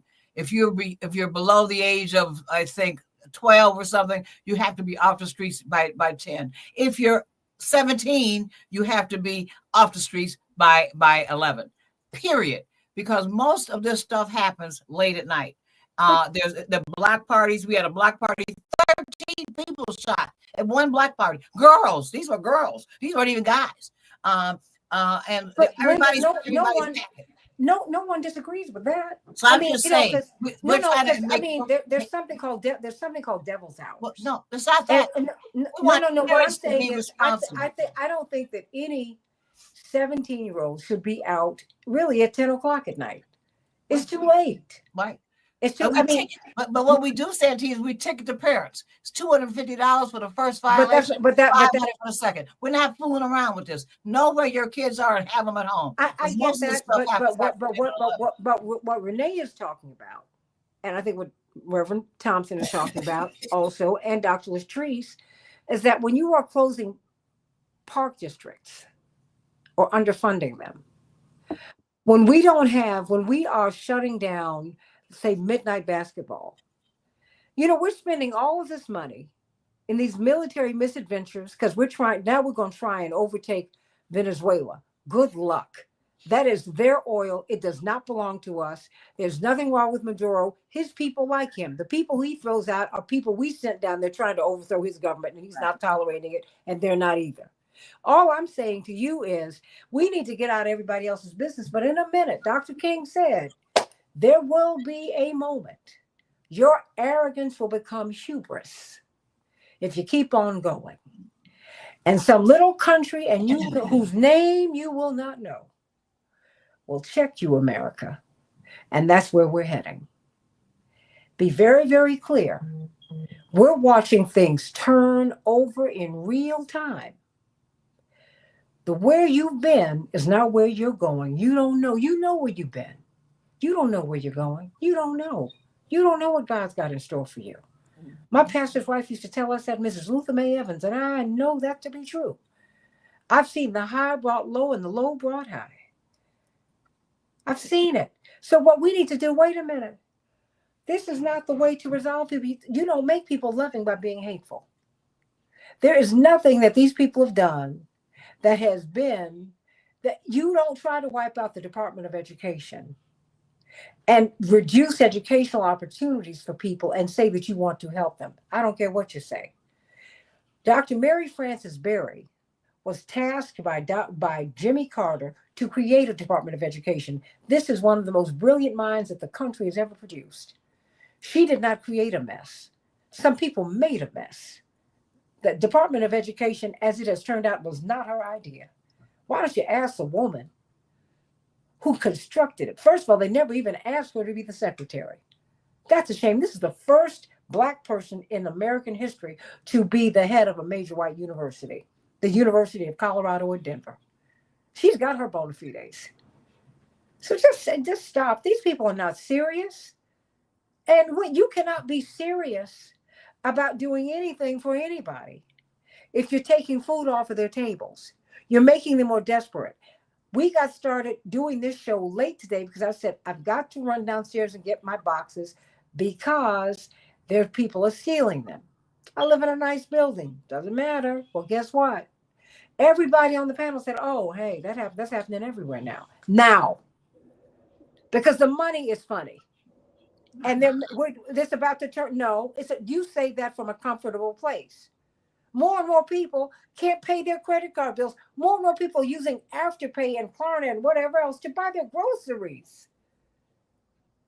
Are you? I'm about to get a Black homesteader on here in a couple of days so she can tell us how we can grow some vegetables on our patch of grass. Because we need to do that. Because people cannot afford the basics. They can't. And it's not because they're sorry. It's not because they're lazy. It's because their paycheck can't get them their payday can't get them to Monday. Right. Because everybody's starting off behind. Public school teachers are starting off behind. Garbage workers are starting off behind. The garbage workers Dr. King marched for in Memphis still do not have unionization. They blew his neck off over that. Well, they blew his neck off because he wanted peace. He did not want war. He said, stop giving money to the military-industrial complex. We need a great society. You can't have a great society and have great war. Dr. King was all right when he talked about desegregating America, but when he talked about making America fair, when he talked about the economic inequality, when he talked about, hey, putting all this money in the military-industrial complex, they said, we got to eliminate him because he is on the verge of becoming the biggest leader of the anti-war movement, because he had already been the lead speaker, the keynote at the largest anti-war march up to that point, 1 million people in New York City. That's when he was targeted for elimination. They said he's got to go. Smedley Butler, a veteran, wrote the book, War is the Racket. This book is almost 100 years old. He said, my experience in war has shown me the only people who are paid, he didn't put it quite this way, but it's the military industrial contractors. Why are they leaving crates of guns that are fully loaded in Chicago on the railroad tracks? That's happening here. Right. That's happening right here in Chicago. And people are asking, nobody answers that question. Chicago's got cameras everywhere, but ain't nobody telling us why these and where these guns are coming from and why they're here. And then they alert gang members or young people to get the guns. They don't just stop the railroad cars and leave them open, they let people know, hey, you can come and just pick up what you want. And they have always used these gangs for nefarious purposes. They would spray paint, they would graffiti all over the town, all over our neighborhoods. Don't vote. They've always been connected. It's just like gangsters have always been connected to government. Come on. Mm-hmm. I mean, let's just keep it real right here. Let's just stop this. Nobody's anti-police here. No, I'm anti-corruption wherever it is. If it's in the pulpit or with the police, I don't care. True. I don't care. All I know is that in this environment, when the man who killed George Floyd is trying to get out of jail, and he could, well, we saw him choke him to death. Huh? That's outrageous. It is outrageous. And when you have a society that allows that and that welcomes that, Reverend Thompson, they're not sending these people to keep the peace. They're sending them here to break it. That's what that is what is upsetting to me. That's not true. And that I believe that. They're sending him here so they'll stand down, because a show of force makes a difference. What is it that we've always, even as corporate leaders and so forth, you, Santita, you and I, you have to be in a position of strength. And that makes for peace. But right makes might. Might does not make right. No, I didn't say it made it right. I'm just saying we're talking about peace. We're talking about and peace. You cannot have a violent act that gives us peace. Right. Reverend Thompson. Right. And if we follow, and I want to talk to Mark too. Go ahead. Oh, please go for it. If we say no, Mark, what I wanted to tell you is that one of the other things that we've initiated here that's made a huge difference is we've got all the people that are like used to be criminals or been in prison for years and everything. We now, there's a series of different community organizations that have started that are really made up of these people. These are the guys that spent 30 years in the joint, 20 years in the joint, 10 years, and the women. And they go into the community and they deal directly with young people and other people who are violent. And that's really the reason that our crime is way down. Police are okay, but in reality, it's the funding of these organizations. We have districts for them. Like this gang has this area, and we pay that gang to keep the peace there. It's not a gang, it's a nonprofit. But I'm just saying, it's people that have been in that life and everything. And I disagree with you, Santita, about the Department of Education being defunded. If I'm spending trillions of dollars and I'm 40th out of 40, you gotta go, baby. Gotta go. No, but they're not spending. You're not gonna pay for failure. But no, they're not spending trillions. Pay for success. No. Wait. Would you use your money? No. Wait. Because my sister's PhD is in global education policy. She's outstanding. And she has taught and studied education systems all over the world. Correct. And what is mind blowing to her and painful, she said, when you're in Norway, you turn on the radio and you can learn about 7 or 8 languages. I said, oh, I know, because I lived over there for about 4 or 5 months when I was 14. Yeah, I remember that. America does not have a mind to educate anyone, because educated people are governed. Uneducated people are managed. And uneducated people are compliant. They're poorly paid. They're frightened to death. And you can do anything you want to them, you think. Everybody's got a breaking point. America is not going to do well. This is not going to go well for the United States, because we're not treating people right. It is a sin, Reverend Dr. Thompson, to not allow people to realize their potential. And Reverend Thompson, there's personal responsibility in this. No, I know that's all. Look, wait a minute. Don't talk to me about everybody's a victim. No. You didn't hear me say that. We are being victimized, but I'm from a space where even when you're being victimized, you overcome that. So don't give me that, Linda. I agree with that. Because no. I grew up with teachers who didn't like Reverend, and my mother's point was, it means you got to study harder, you got to work harder, because they are going to grade you down. I get it. So don't give me that. Everybody's not a victim. Reverend has the problem that conservatives had with Reverend Jackson was that they were like, he gives us the conservative message. The problem was he would not let them go on racism. Right. See, that's where I depart from Republicans. Because what they want us to do, I sound like them on a lot of things. It's just on this tricky little thing on racism and slavery. I don't let them go. And they got a problem with me because you know what? I also understand my people. And even as they frustrate me sometimes, I understand us and I love us. And I'm gonna stand 10 toes down for us and challenge us too. Reverend I think Renee's trying to say something. Yeah, I just want to say the one thing that's different between our country and say countries like Japan and in the Netherlands, they have pretty heterogeneous populations, I would say more so than the United States.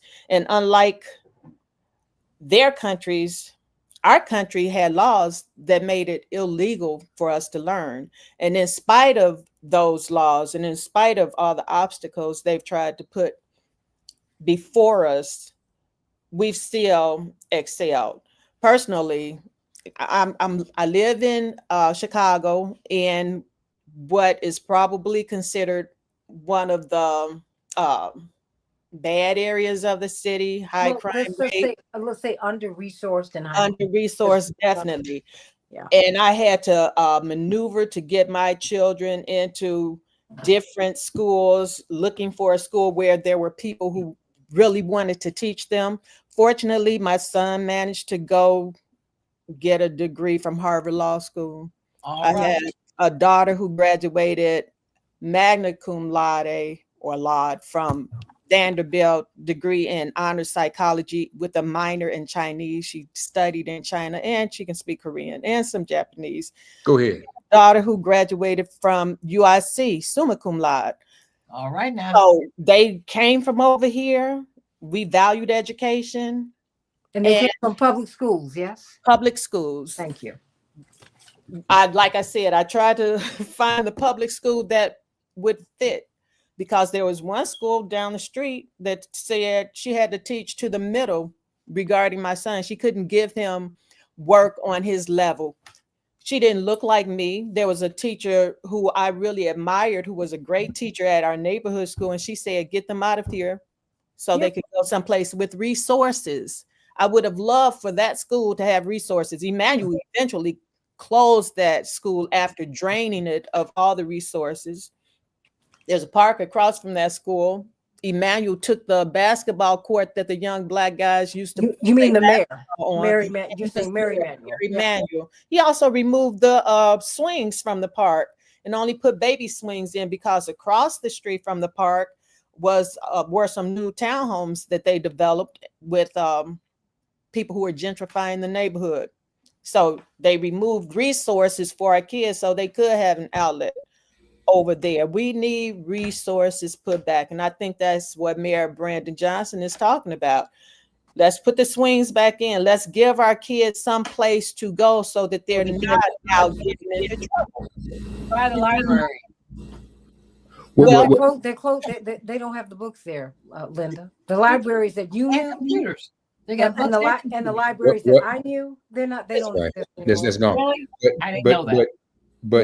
But here's the other thing. This same group of people we're talking about who want to militarize, they've been fighting against the right and truthful history being taught to our children in schools. It all works together.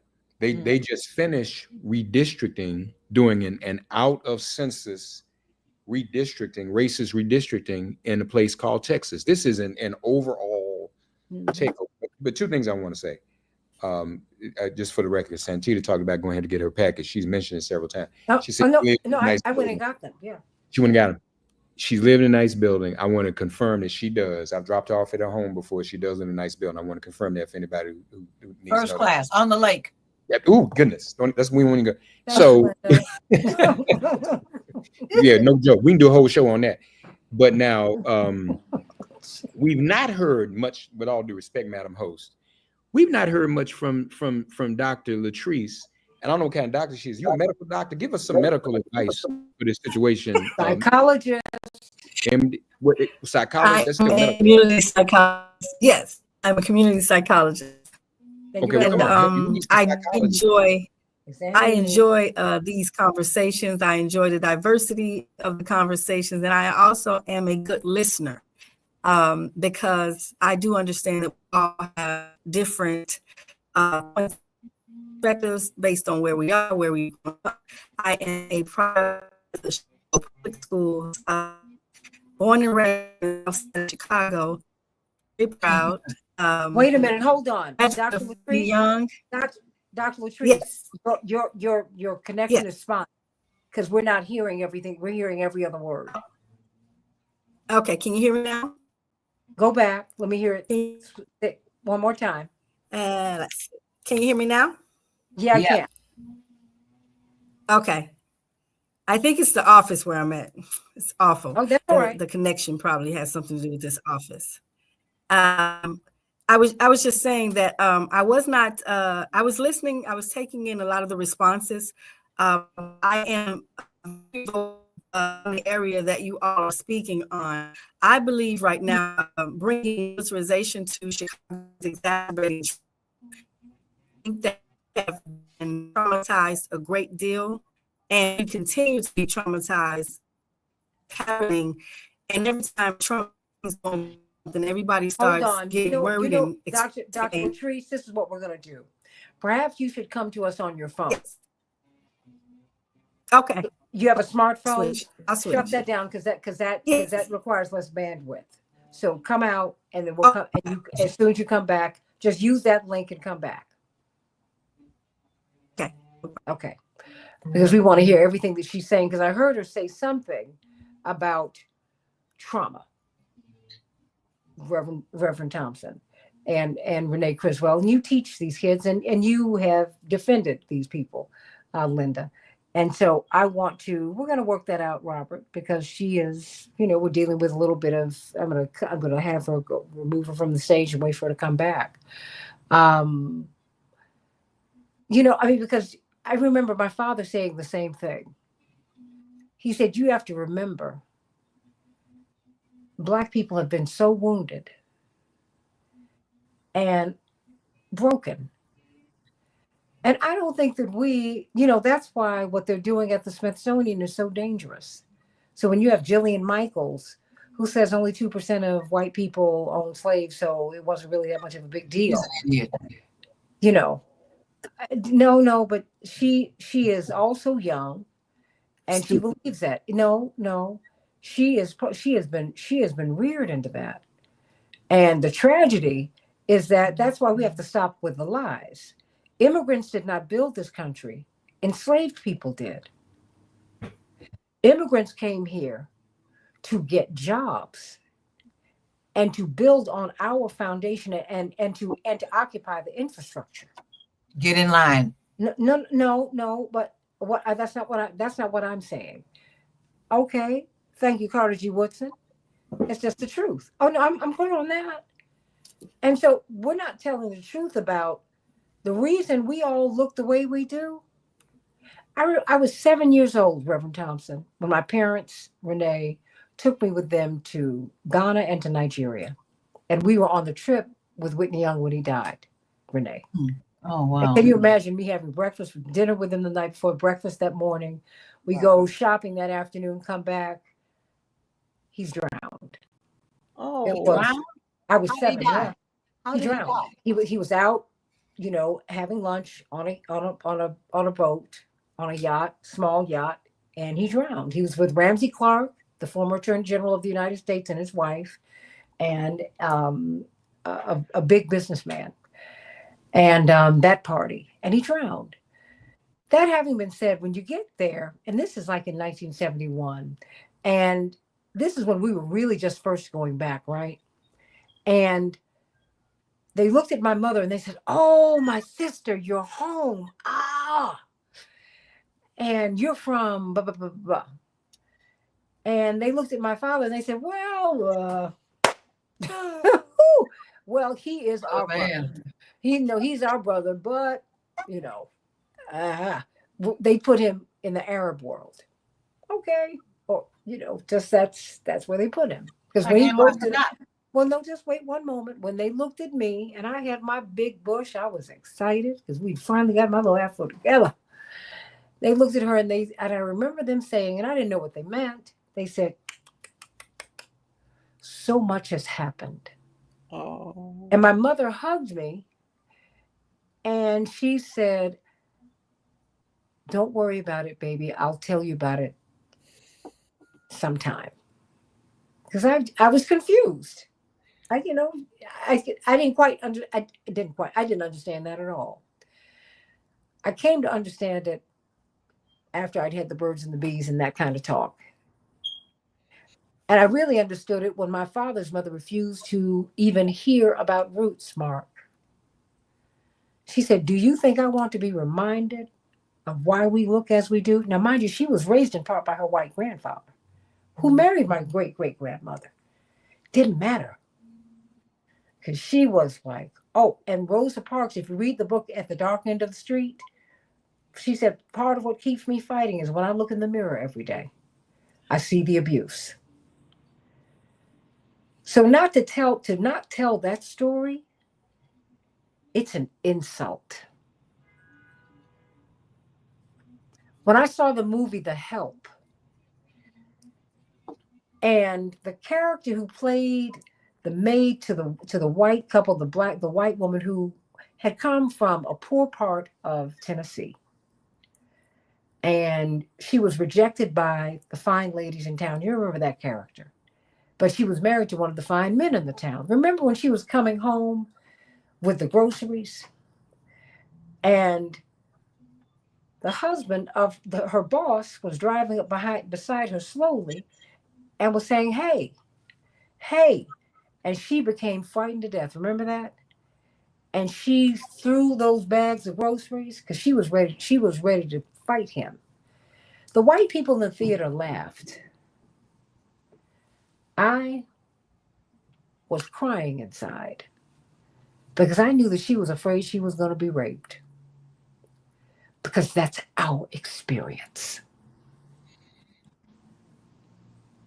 Black men have had no rights that a white man was bound to respect, and black women have had no virtue that he was bound to respect either. So as long as we're here, let's tell the truth. I love the police. I respect and appreciate the police, the fire persons, anyone who runs into trouble. I respect that. Because even though we fight against the corruption that we see on the police force, guess what? When there's trouble, I'm going to call them and I expect them to act right. True. But what I'm saying is President Eisenhower warned against the influence, material and spiritual, of the military-industrial complex. This man wrote a book entitled Waging Peace, which I just got. I just got the first edition. I had to pay a pretty penny for it. Because I wanted to hear not what they watered down with second and third edition. I wanted to hear what he wrote, since he was heading in that direction. We are a civilian society. The military is supposed to answer to us. We're not supposed to answer to them. They do. No. The way they're setting this up, they're setting. I'm telling you. President cannot be in the military. No. President has to be a civilian under the Constitution. And that's why he shouldn't be saluting. That was something Dwight Eisenhower refused to do. The first president who saluted the military was an actor named Reagan. He was acting out a role, and it's dangerous. What they're doing in Washington, what they're going to do in Chicago, and all what they did in LA, it's dangerous. And it's designed to instill fear. And fearful people do foolish things. Dr. Latrice, unmute yourself so we can make sure that we can hear you. Yes, can you all hear me? Now we can. Keep talking. Okay, sorry about the internet. I was just introducing that I am a community psychologist, born and raised here in Chicago. I am a product of Chicago Public Schools, a graduate of Whitney Young, FAMU, National Lewis University. I went to a number of universities. However, what brought me to the area of community psychology is that I was attracted to what we could do in a collaborating form of prevention, where we could focus on grassroots and systemic issues that empower the community. So what we do as community psychologists, we look for environmental factors that influence individual well-being.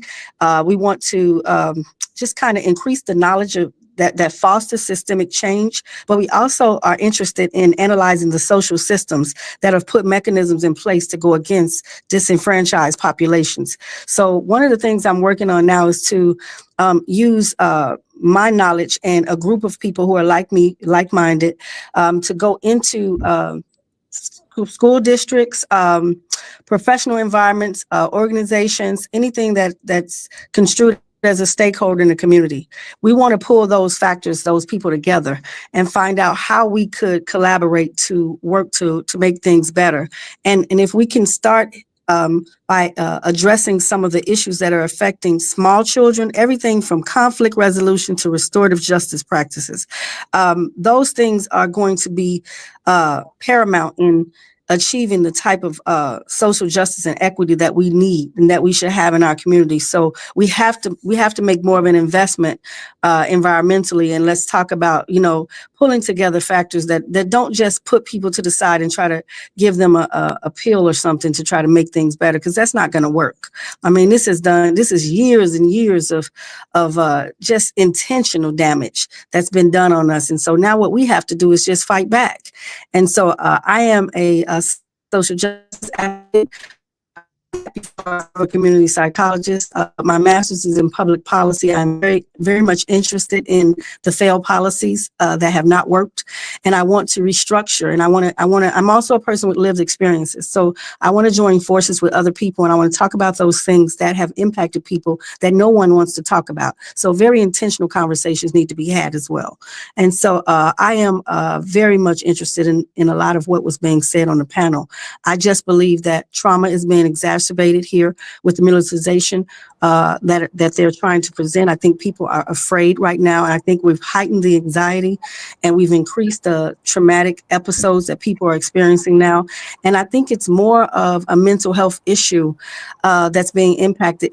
I've never seen this much on this scale of mental health and social anxiety issues that have existed without any real support.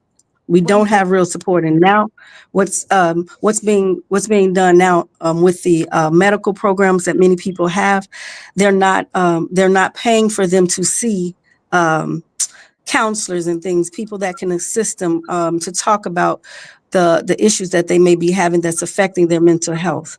And before the policies were being changed, people could go to counselors in the COVID world. You could go to a counselor. You could use your medical benefits that you had, and you didn't have to pay out of pocket. That's a lot different. A lot that's changing, and people are just very, very much in disarray. The price of groceries have increased. Everything around us has increased. So people don't know where to turn. So could you just imagine now you're talking about bringing in a group of people to watch over you?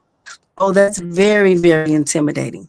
And it's going to just make things a lot worse for people. And I just don't understand how people cannot see, people don't know when you're not familiar with something, and when you're being talked to as if, you have a dictatorship going, people already feel like they have no choice no matter what. And so just imagine, like, they're going to pretty much be confined to their homes next. Mark, do you have a response to? Oh, I'm sorry, Linda. I want Mark asked you the question, so I wanted him to respond. Well, no, and I appreciate what Latrice Dr. LaShawn Latrice just shared, and I appreciate her wisdom and experience. And again, these are the things that we have to do to save and rebuild our communities ourselves. And what Amos Wilson said in that book, I recommend it. I'm going to mention it one more time. Black on Black violence, the psychodynamics of Black self-annihilation in service of white domination. He talked about how we in our own community are best equipped to solve our own problems ourselves. And for the police and any other occupying force, because that's what Trump is doing. He is occupying our communities, not occupying the white community. Right.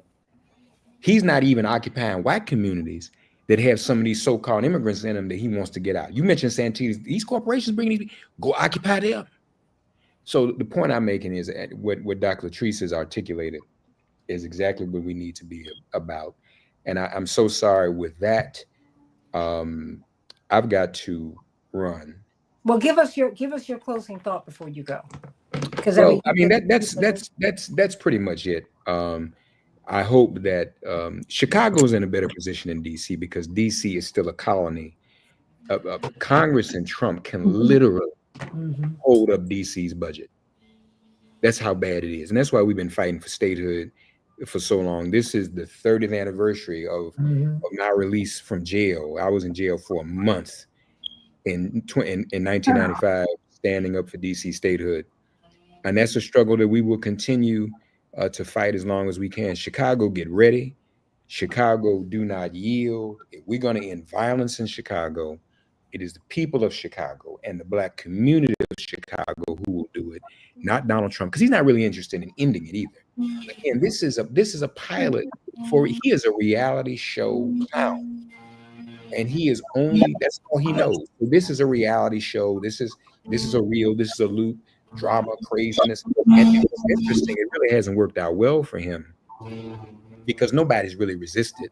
Nobody's fought back. He would love to have video of folk fighting and carrying on, all us in the street getting our heads clocked in by the National Guard. And trust these National Guard people in National Guard, let me be clear, a lot of folk in the military, that's called the economic conscription. What I mean by that, folks in the military, because they're getting job, they're getting income, and they're getting school paid for. There's nobody in the National Guard to go patrol Chicago. And for real, check this out. Let's be real about this. Cops risk their lives every day. Nobody wants to go in and get involved in no shootout with no hardened criminals and gangs on none of these city streets, including National Guard people. Nobody signed up for that. Right. So it's just all, it puts everybody at risk unnecessarily. This is not the solution. This is for him to look like he's I'm the big bad man doing this, that, and the other. And for him to distract from his other foolishness and distract Santita, like you said, from what's really coming down the pike. Because a whole lot of folk are going to lose a lot, including white folk. Do y'all know what a rural hospital, how many of y'all ever drove around in the country for miles and never seen no hospital? They just closed the hospital where my doctor was practicing. And it's in Chicago and it's on the Gold Coast. They closed it. So wait. That's what we do. I'm here to tell you the bad part. My brother's in Congress. He said the bad part's not even here yet. No, I know. He's right. He's right. That is the and all of that. So we're gonna make everything crime to distract from everything that is coming down the pike. Want me to repeat the title? It is Black. Just look up Amos Wilson. Black on Black violence. And it's not, we don't like that terminology. That's not terminology he was celebrating, but as a point of reference, Black on Black violence by Amos Wilson, who, like our dear sister Latrice, was also an outstanding clinician in our community. And we miss him every day. And that's why we need more. A correctional officer for lockdown. Dr. Connery Worrell was one of my mentors. There in Chicago, didn't do a lot without him. Miss him terribly too. Amos Wilson, Black on Black violence. Okay. Amos Wilson, Black on Black violence. Love you all of love you and thank nice you. Meeting you. Very nice meeting you. Nice meeting you. Very nice meeting you. Apparently, I was very I close. look forward to seeing you again. And I was a very close friend of Joanne Watson. How are you? And John, I was at her funeral. Yeah, I was another loss, and I still Here's your friend. Yeah, so God bless you all. Santita, thank you. Love you and thank you for all you're doing. Folks, noon tomorrow, you can go on YouTube, Make It Plain, or just look up Make It Plain. Jesse Jackson Jr. will be joining me on Make It Plain on my show tomorrow at noon Eastern. So y'all come on. Thank you very, very much. I used to be on Cliff Kelly's show. And take this. Well, Cliff is my cousin, Renee. I know. Cliff is my mother's first cousin. Cliff's mother and my grandfather were siblings. And y'all please keep Cliff lifted up in your prayers as well. Okay? Absolutely. All right. Great Cliff Kelly. And everybody, Reverend Mark Johnson, how can we catch you? Go to makeitplain.com or go on YouTube, Make It Plain, Facebook, Make It Plain, all of that. And again, tomorrow at noon Eastern, Jesse Jackson Jr. Also, my Instagram, which we're streaming on. Right, I'm streaming the Santita Jackson Show on all of my platforms, y'all, right now. On Instagram, Minister with 2 T's. You can see us right there too. Tomorrow, live at noon. Okay, Eastern. noon Eastern. Okay. Appreciate Before you go, Mark, can I say one thing to you? There are 3 things I'm going to ask you to do that I think that have been enlightening to me. The first is that last night I watched the movie Straw with Taraji P. Henson. Yep. Please watch it. Okay. It talks about I all haven't things, seen it yet. I'm gonna look at it. poverty, childhood, children, all that stuff. The second thing I want you to watch, if you don't, everybody is listening to you today, it's on Netflix, so you can see it. It's really, really good. She deserves an Academy Award for it. The other one is that I've seen this week was the new movie with Denzel, where he's playing like Barry Gordy, like Detroit. Right. Highest to lowest. Really good acting. And then the third one I want you to watch is Hillbilly Elegy. That's the book that the vice president wrote because he's a hillbilly and dirt poor. No. Was a junkie until just 12 years ago. And actually, he was not. That was the interesting part, because the people in Appalachia, because I've had them on. Wait, just so that you know, you should see the movie. But they're angry with him because they felt that we're still rolling, that he misrepresented poor white people for his social benefit. I'm just telling you, because he wasn't raised by his mother. I think that's an issue for him. It was really his grandmother. And Glenn Close deserves an Academy Award for her performance. So he didn't come from that exactly. And so the people in Appalachia, and they have, when the book first came out and when the movie came out, they came out with their critiques, but it was quickly shut down because I think they knew what plans they had for this young man. Mm-hmm. So, what we do know is that you have perpetual poverty of white people in Appalachia and throughout the country. And more people, red, yellow, black, brown, and white. That is our reality, and it should not be. My pastor, Reverend Clay Evans, may he rest in heavenly peace, said, "I've never seen God make a mouth that he could not feed." Mm-hmm. There's more than enough in this world for everybody. No one should be poor. No one should be without. I'm not saying that everyone can be rich, no. But what I'm saying is that it is a sin, a grievous sin, for anyone to be hungry, to be unhoused, to be unclothed, and to be unable to become the vision that God sent you here to be. Mm-hmm. Straw will make you cry. You'll cry. I want to watch it. Garage is so bad. Poverty. Well, let me say this in close. Poverty, Santita, hunger. All of them are forms of violence themselves. When the LA rebellion broke out after Rodney King, they had to come on this national TV show, and they wanted me to be one of those preachers to criticize the rioters. He said, "Reverend Thompson, what you gonna do about this violence?" I said, "Well, the violence had already begun. These are people who are impoverished, homeless, and jobless. That's violence right there. They're reacting to the violence they've already experienced." And what did Dr. King say? Riots are the voices of the unheard. So that's what we're dealing with. But I'm gonna end on that. The biggest problem we have right now is the African American family. I mean, no fathers in homes. Baby, I got a baby by 4 different folks. I mean, it's so many. I'm just telling you. I'm looking at it in Detroit. It's the truth.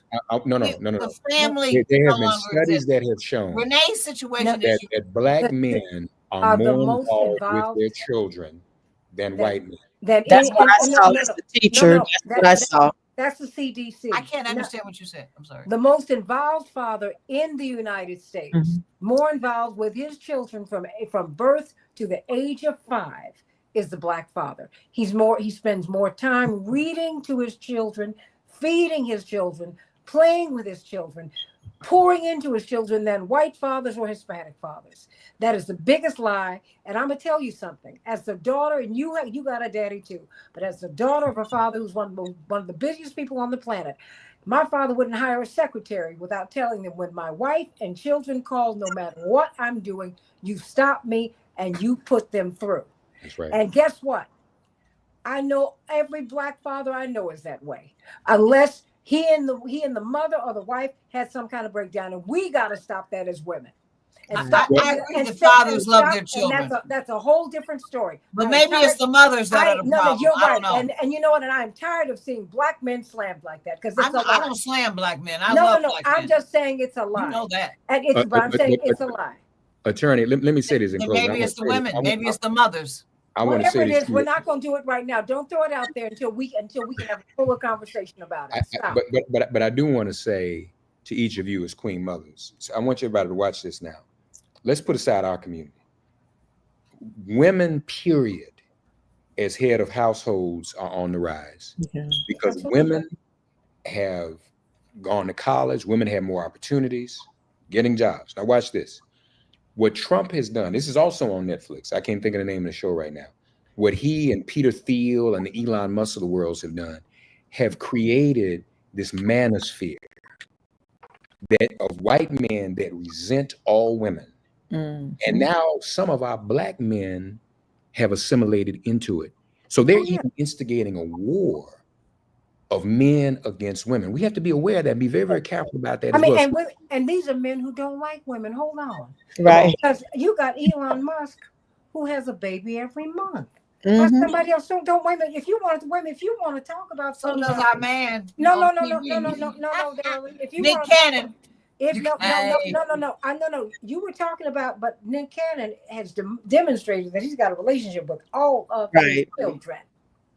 So since we're talking about Black men, no one mentions Elon Musk, who's a pro-natalist who wants to pay white people to have children, but he doesn't want me to have mine.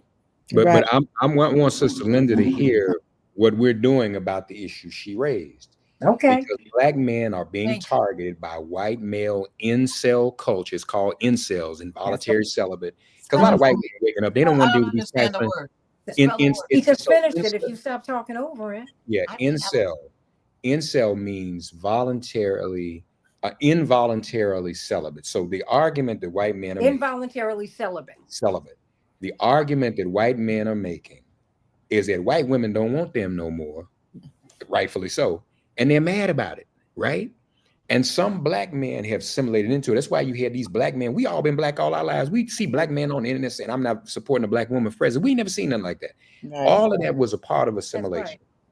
30 years ago, and as I take my leave, we as Black men, the only group of men, the only species of man, the only culture of man in history, stood on October 16th on the steps of the Capitol and atoned for our mistreatment toward our women. And now we've been put in a reversal through the targeting. Black men are targeted for disinformation more than any other group. So stay tuned for the news, because 30 years later, this year, October 16th, we're going to reclaim that pledge we made, stand up as men and fathers, atone for our misdeeds, take responsibility, and build reconciliation with our families. So that's what I'm working on right now, under the blessing of the Honorable Minister Louis Farrakhan. That's what we're going to do. And all of these men, most of the brothers at the Million Man March were not members of the Nation of Islam. That's true. 2 million. So that is what we are going to do to get our men back. I'm going to share something else to y'all too. Is one of the pledges we took that had one of the people said Million Man March didn't accomplish anything. You all realize, God rest his soul, we just lost Brother Leonard Dunstan, National Association of Black Social Workers. He said, y'all, we need to make a commitment that more Black children are adopted and brought into foster families with Black families. Because it was disproportionate number of white folks adopting and fostering our kids. Black adoptions by Black families and Black foster homes skyrocketed. Remember Santita? At the Million Man March. And God bless Reverend Jackson, because a whole lot of preachers were insecure. Reverend Jackson, don't go to Million Man March. Reverend Jackson, don't go to Million Man March. Reverend Jackson and I ran each other in the airport, and he was, man, I said, let me tell you something, Reverend. This is bigger than all of us. This is a spiritual moment. This ain't the regular kind of march. I said, I need you there. You got to be there. He said, you're right, I'm going to be there. And he gave the best speech. Y'all go back and watch it on C-SPAN. What can a million men do? That was the topic of his speech, and he talked about because the his issue responsibility was of black men. because his issue was if you're going to go to the Capitol, the political capital, then what you've got to do is talk about. You can't go there and not talk about policy. That's right. So, And which is the, what and the policies the that policies hinder that are us impacting from our being men. He effective was the black men. he was the one who talked about policy because they were having a big vote on some big issue the next day. That's He right. said you can't come here and not do that. Otherwise, you go to some spiritual pastor and do that. That's right. That's right. Because So I'm sorry. So I'm gonna go, but that's But I what, love you. and we're But can doing. you come back? Oh shoot. Oh, Honey? good. Are you okay? Oh, honey, I'm good. Can you Okay. come back here and talk about what you're doing Yes. October 16th? Yes, absolutely. I Okay. will. I've Thank got a you. big I wanna meeting know about that. tomorrow. Well, no, I've got let's have a real conversation. Yeah, no, we're gonna do that. About We have that. to. We Okay. have to. And so many people are involved. We have a big meeting tomorrow, and see again, because of the occupation of DC, it's not even feasible to go back to Washington. But we're doing something better. We're mobilizing black men. One of the things the minister said to me a couple of months ago, he said, "Brother, the men's town halls and the men's meetings were as important, if not more important, than the march itself." We got to talk about that. We're inspiring black men in the major cities and not so major cities all over the country to have meetings and town halls the whole week of October 13th, to go back and reclaim what we're supposed to be doing and our responsibilities as black men. We even got people organizing town halls as far away, Santita, as Nairobi, Kenya, Jackson, Mississippi. People are coming together. And we're talking to, our brother Gators in Chicago. He's going to put some things together. The year before the Million Man March, that was the first major national gang summit to end violence. We got to get back in the habit of doing those things, and we've forgotten. And that's not a coincidence. These algorithms target young black men for total disinformation and confusion. And they spend, and last thing I'm gonna say, I promise, Santita, they spend billions of dollars targeting our people more than we do. Why is that? Why are people more interested in confusing our young people than we are in reaching out to them? We got to deal with all that. So with that, I love y'all. I love you. Love you too. I'm gonna be with you. I love everybody. We are about ready Thank you, to Mark. go. But I want everyone to. Renee, Mark has had his say. Renee. Hold on. Well, no.